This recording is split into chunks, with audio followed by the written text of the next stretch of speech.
Kuri iki cyumweru u Rwanda ruzatangira icyumweru cyo kwibuka ku nshuro ya 30 habaye jenoside.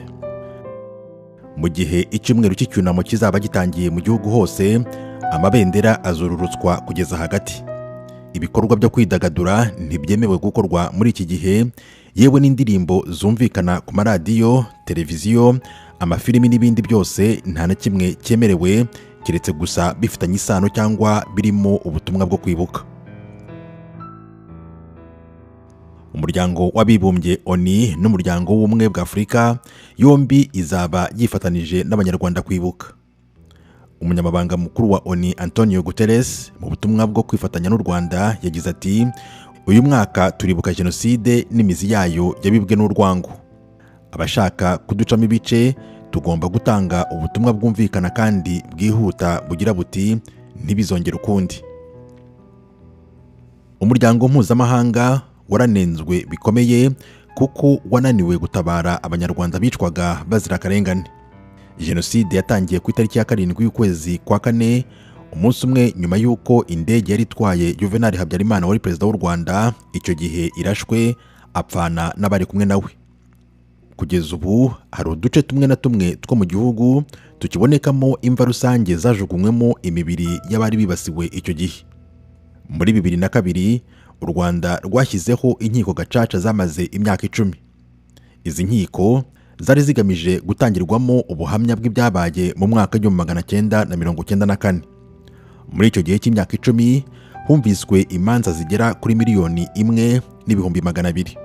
Gusa imwe mu miryango iharanira uburenganzira bwa muntu yanenze uko izi nkiko zakoraga, ivuga ko ubutabera butubahirijwe.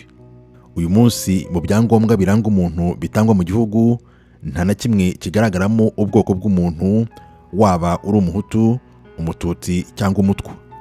Muri ibi bihe u Rwanda rutangiye kwibuka ku nshuro ya 30, abanyeshuri biga kuri Lycée Jean Jaurès, ishuri ryisumbuye riherereye ahitwa Reims mu majyaruguru y'Ubufaransa, bifatanije n'abanyarwanda barokotse jenoside babayo. Uyu yitwa Gabin Louguet. Donc c'est une histoire on n'entend pas beaucoup parler en France. Aya ni amateka tutumva kenshi hano mu Bufaransa, kandi niyo yagombye ahubwo kunyura mu bitangazamakuru. Rero ndatekereza ko ari ikintu gikwiye gushyirwa muri porogaramu z'amashuri, kandi ibiganiro nk'ibi bidufasha kwiga byinshi. Justement ces genres de conférences là ça nous permet d'en apprendre plus. En cours on apprend des chiffres et ça reste très vague. Mu ishuri twiga ibijanye n'ibiharuro naho nyine bitabisobanutse neza. Ni ibintu vyabaye muri kahise, vyumvikana nk'ibintu vyabaye hambere, ariko hano twumvise intahe kandi zikora ku mutima. Sinovuga ko habuze gato ngo ndire, ariko nagize ibishobisho. Tubabajwe n'ivyabaye muri jenoside, nico gituma twifuza kugira vyinshi tubimenya ko no kuyiga n'imiburiburi twe abiki gihe. N'amateka yacu ni igice c'amateka yacu yijimye. Umunyarwandakazi Dafroza Gauthier warokotse jenoside yari kuri iri shuri rya Lycée Jean Jaurès. We n'umugabo we Alain Gauthier bashinze ikigo cyitwa Collectif des Partis Civils pour le Rwanda, gishinzwe kurega bakoze jenoside bagashyikirizwa inkiko. Dafroza, jenoside yamutwaye abantu bari hagati ya 70 na 80. Kuri we gusobanura ibya jenoside biragoye.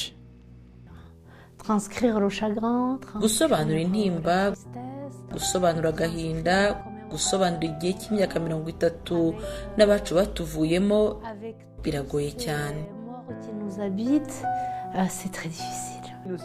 Le président Macron, en s'appuyant sur le rapport Duclerc, est venu répéter. Hashingiye kuri raporo ya Duclerc, Président Macron yaje Kigali mu 2021 yongera gushimangira ko Ubufaransa bufite inshingano zikomeye.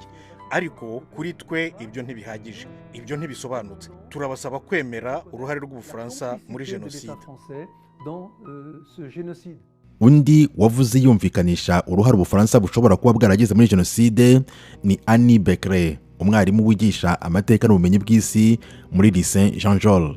Donc l'idée c'est aussi justement qu'ils puissent comprendre que ce génocide tutsi. Igitekerezo rero nuko abanyeshuri bagomba kumva ko jenoside yakorewe abatutsi atari ikibazo cy'u Rwanda gusa, kuko hari abandi babigizemo uruhare, by'umwihariko Abafaransa n'Ubufaransa, kandi ku rugero runaka rwaba ruto cyangwa runini ariko twagize uruhare mu byabaye. On est responsable aussi de ce qui s'est passé. Muri 2021 Perezida Emmanuel Macron w'Ubufaransa yemeye uruhare rw'igihugu cye muri jenoside, ibyatumye Perezida w'u Rwanda Paul Kagame amushimira intambwe itewe. Nubwo icyo gihe Macron atasabye imbabazi yeruye ibyo benshi bari biteze ko akora, ahubwo yahakanye ubufatanyacyaha n'abakoze jenoside. Kagame nawe ku rundi ruhande ntiyabuze kumushimira, yumvikanisha ko intambwe nto yatewe ishobora kongera gutuma umubano w'ibihugu byombi uba mwiza. Nje ndi Moses, iyi ni M2 TV Rwanda, dukomeze kwibuka twiyubaka.